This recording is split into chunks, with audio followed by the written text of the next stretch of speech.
4th and goal to go to 2. 34 seconds left to go in the ball game. This is the play right now. Takes the snap. Targeted goes in. Targeted all alone. And the quarterback keeps. Wow, what a call. Nobody touched him.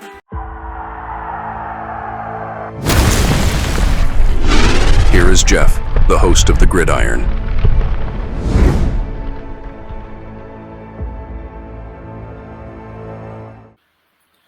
Six keys to a successful Giants season. And of course, this guy right here. Yeah, I mean, we finally got, as of right now, anyway, we have Illuminor. This is his second season. He signed for a 2-year deal, right? There's some other keys to a successful season, obviously. Not just Andrew Thomas, but Andrew Thomas is a big factor in that. But with Illuminor, signed for 2 years. This is a second-year deal, second year of the deal, right?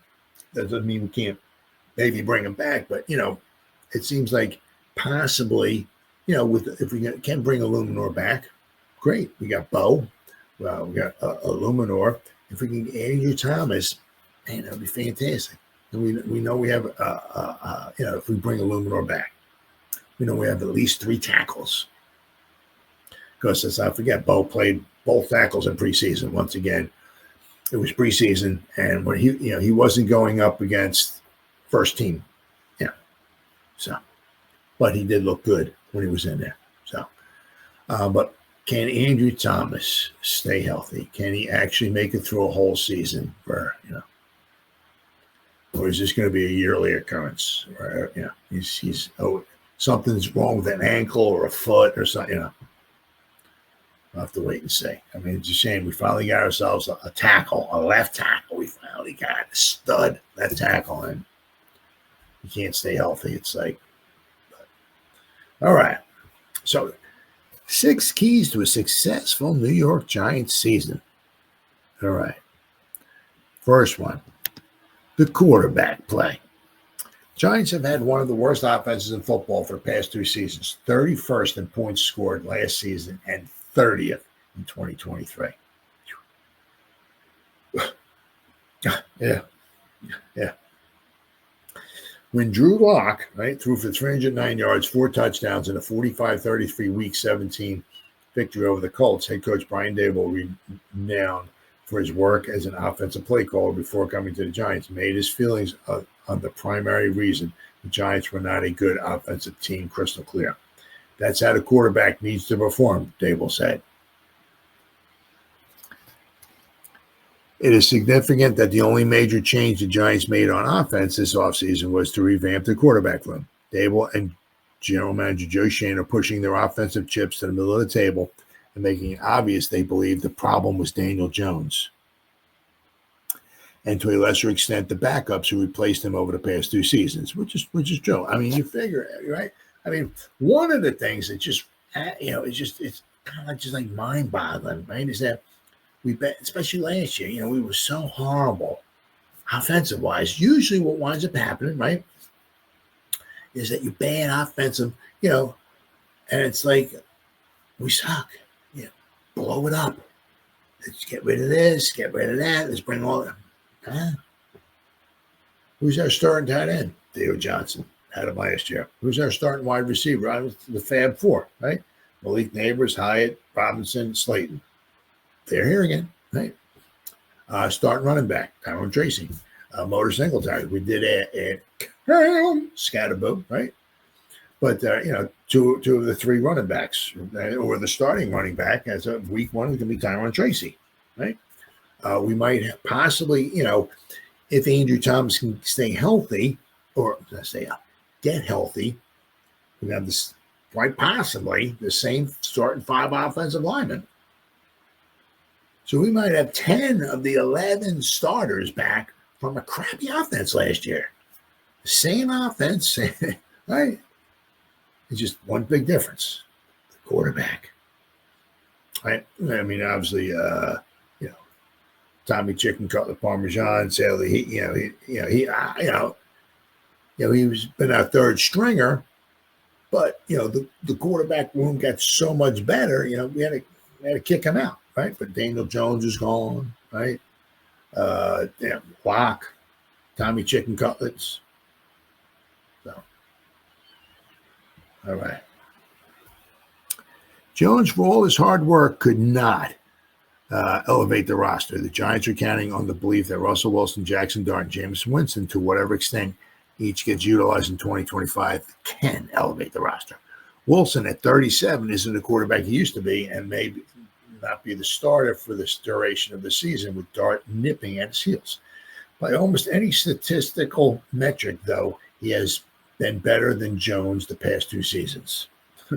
Wilson's still a premier deep ball thrower, brings big playability. All 3 of the Giants quarterbacks are capable and willing to throw the ball down the field, which is absolutely true. Absolutely. That is a major change for the Giants offense that has not created enough big plays. Wilson has also brought the leadership, and with a Super Bowl title and 10 Pro Bowl appearances on his resume, the cachet to help teammates learn what it takes to succeed. Absolutely. Whenever Dart becomes the starting quarterback, he has provided the organization with optimism that they were right about trading up with the Houston Texans to select him number 25 overall. As for when Dart will play, the Giants have consistently said that Wilson is quarterback number 1 and are not committing to anything. It's Wilson's starting the season. Let's see where we go. See where we go from there. Another key, health of the players. So far, so good. Okay, but on paper, the Giants have the most talented, deepest roster in Joe Shane's 4 years as general manager. I like the team. I like the chemistry. I like the leadership, Shane said recently. We have a good training camp. We had a good spring. Now we're 2 weeks away, and we have to go out and do it. Do I like this team? Yes. I like the chemistry. I feel like we've been executing. We've had good practice. The guys have done a good job through camp. It's really been good competition, and now it's time to go out and do it. That's right. But the Giants somehow always seem to be a team that suffers an alarming number of injuries. Yep. Perennially among the leaders in the games, lost to injury. Yep. Absolutely. That has to change sometime, doesn't it? Well, you would hope. The biggest health question entering the season revolves around left tackle Andrew Thomas, the team's best offensive lineman. His recovery from Lisfranc surgery has been painstakingly slow, and his medical issues this offseason were deeper than had been previously reported. The more healthy games the Giants get from Thomas, the better chance they have of getting quality play from their offensive line.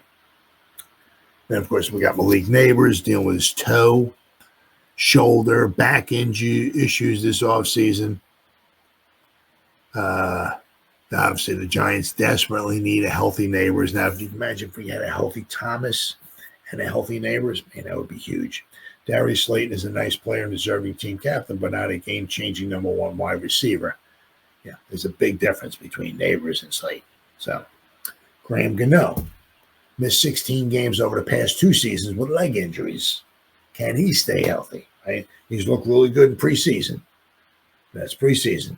Can he stay healthy during the regular season? Dexter Lawrence is, of course, irreplaceable. Right?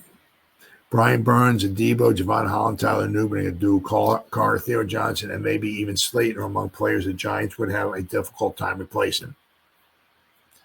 So, yeah. And it's one thing, obviously, guys get injured, guys get nicked up, this, that, and the other thing, but it's kind of like, who is getting nicked up, right? Because, we arguably lost our best player on each side of the ball last year. Offensive. Now, I'm close to handing the torch to Malik. Close. But last season, the beginning of last season, the best player on offense, Mr. Thomas. There you go, brother. You got the torch. You are the best player. And in the 6th game is when he got injured. Right? So we lost him. Rest of the season. Then, of course, the best player on defense is I can't even do the sexy, right? Of course, we lost him toward the end of the last 5 games, I think it was. We lost him, right? So we lost the best players, right? So it's like, there's not so much, who you lose, how many you lose, or how many games you lose, or this, that, and it's like who you lose, right? As I said, the Eagles were good, but if you go in there and decimate, their roster, take their best, whatever, 10 players or so, and get them injured where they can't play, they have a hard time winning the Super Bowl, right? So it's, and I mentioned this just a little bit earlier, 10 minutes, whatever, 15 minutes ago, right? It's a shame, right? Whatever the reason was, that the football gods did not want the Lions to have a chance to make the Super Bowl. They totally decimated by injuries on the defensive side. They couldn't stop the Commanders, and in the beginning of the season, they were easily one of the best one or two teams in all football. But as the season went along, especially that Thanksgiving Day game, it was just unbelievable. It's almost like every other play, guy on defense for the Lions was limping off the field.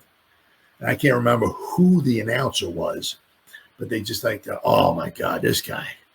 The Lions can't afford to lose this guy. And then 2 plays later, oh my God, this guy's injured for the Lions on defense. The Lions can't afford to lose this guy. And then it was just like one after the other. It was unbelievable. It's like whatever the reason was, that the football gods, nope, sorry Lions, you're not making the Super Bowl. But we'll take care of that for you. Don't you worry about that. We'll make sure your defense is so decimated you won't be able to stop anybody. That's what happens, right? Can we stay healthy? Nothing derails a season faster than injuries. Next key, the defense has to match the hype, right? The hype train regarding the potential of the Giants defense, especially the front seven, has been hurtling at warp speed since the Giants made former Abdul Carter the 3rd overall pick. Bucky Brooks of NFL.com ranked the Giants front seven as the best in the league. Sharp Football Analyst ranks the group number 4. Pro Football Focus ranks the front seven number 3. So, and let's not forget, we big time upgraded the secondary as well too, with Holland and Adebo, big time. Even second-year backup linebacker Darius Muasau is buying into the hype, saying during training camp that I'd say we got the best D-line in the NFL right now. Well, they have to go out and prove it. The defense, the group, including linebackers Bobby Okereke, Micah McFadden, as well as the defensive lineman Roy Robertson Harris and Darius Alexander as primary players, cannot disappoint. After being 31st in the NFL in scoring a season ago, the Giants' offense can't be expected to suddenly become a juggernaut. Hopefully it becomes the league average, which would be fine. I mean, that's what you want, league average. Same thing with the offensive line. Can the offensive line, we don't need a top 5 offensive line. Don't get me wrong. Our offensive line looked like the Philadelphia Eagles offensive line. I'll take it. I'll take it. I won't turn it down. But we don't, it's not an absolute necessity. Can we be like in the middle of the pack, right? Or we're functionable, where we actually give ourselves a chance to win a football game, right?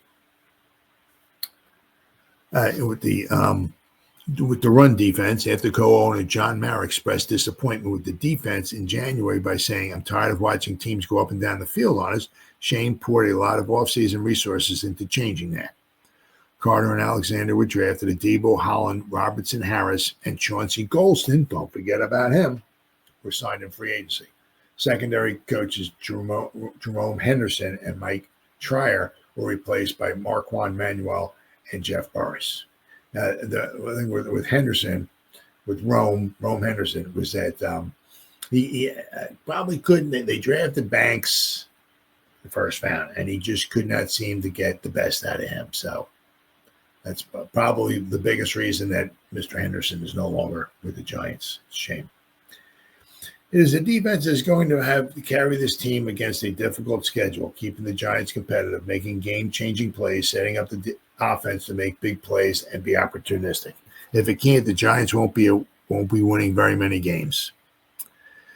The next key, the offensive line being at least adequate. That's what we need. Right? Now, they were. The first 5 or so games last season, we were 2-3. Quite easily, if we had a kicker against the Commanders, we actually could have been 3-2 after 5 games because the offensive line was adequate. They gave us a chance to win football games, and we did. Right? Before Thomas suffered his Lisfranc injury last season, beginning a never-ending whirlwind of injuries and inadequate performance that left the Giants shuffling and shuffling the line some more in search of answers that never really came. The Giants' offensive line was fine. It wasn't great, but it was fine. Andrew Thomas, John Runyon, John Michael Schmitz, Jermaine Illuminor from left tackle across the right tackle were basically a league average line. And let's not forget about GBR. Right? Giants would absolutely take league average play from that group. Absolutely. Absolutely. The key, of course, is Thomas's health. If he can play the vast majority of the games and play at a level close to his 2022 second team All-Pro form, he played very well that year. That would be a huge help. Now, that was one of the reasons also, Dave's got a lot, a decent amount out of Jones. Saquon stayed healthy. Andrew Thomas stayed healthy. Right? We won a lot of close games. Right? Let's see. So the offensive line is going to be huge, absolutely huge. Not only that, not only so much staying healthy, okay, but the one thing is what ended up happening last year was after, I guess like the first 5 or 6 games, I think we started the same guys every week. After Andrew Thomas went down and he couldn't start anymore, we wound up, I think, either tied for the most or the most with 10 different starting offensive line configurations over the remainder of the season. I mean, that's a recipe for disaster. Usually you want the guys playing next to each other, get familiar with one another. That wasn't the case with the Giants last year. And it's a recipe for disaster. Right? It was like one guy after the other, just kept getting injured. It's horrible, absolutely horrible. Now, the final one here is Bono or Bozo. Now, this is something Mr. Mara said to Coach Dabes after 2022. Brian Daboll won Coach of the Year honors in 2022. He earned that by cajoling the best year of his career out of quarterback Daniel Jones. He earned that by coaching a ragtag team that had won 4 games in 2021, got Joe Judge and Dave Gettleman replaced, and had GM Joe Shane looking for scraps of duct tape anywhere he could uncover them to splice together a functional roster with no cap space and a front office filled with people he barely knew, which is true. He came in, it's like, I don't know any of these guys. He didn't even know his scouting staff. Go on, John Mara proved, he brought up a saying by saying that after that award was bestowed upon Daboll, meaning the Coach of the Year, the coach needed to be careful not to go from Bono, the lead singer for U2, I guess, to the rock star, to Bozo the clown. And he's gone to Bozo the clown over the last 2 seasons. Well, the Giants have gone 9-25 over the past 2 seasons. So Coach Dabes is looking like Bozo the clown, without question. Jones turned back into a pumpkin. Daboll's magic touch disappeared. There were constant rumors of behind-the-scenes unhappiness among the coaching staff, which seemed to be born out by the ugly dismissal of defensive coordinator Wink Martindale. So, not much went right for the Giants over the last 2 seasons. Daboll went from a cigar-smoking hero of Giants fans to a cigar-smoking hack. Some fans were so distraught that they were paying for planes to fly above MetLife Stadium, begging John Mara to make changes. So, there's all kinds. Now, can Daboll recapture the magic? Well, we'll have to wait and see. There's all kinds of things. But one of the big things, right, is can the Giants stay healthy? Can they stay healthy? I mean, just because we have on paper a really good defense does not obviously guarantee any results. They got to go out there and do it on the field, plain and simple. But what's on paper seems like it's really going to give us a chance. Better quarterback play, right? If Moody can stay healthy, the offensive line can stay healthy and gel together, that would be huge. That would really, really be huge. So, but once again, it's long way to go. Well, we'll have to wait and see. But boy, it's just so exciting. It's actually right now it's Tuesday, right? So in 2 days, if you count, it's Monday night, whatever. But if you actually think that today's Tuesday, 2 more days, we got the first game of the season. Cowgirls versus the Philadelphia Eagles. Ugh, but might have been a better game if Micah Parsons was still there, but it is what it is.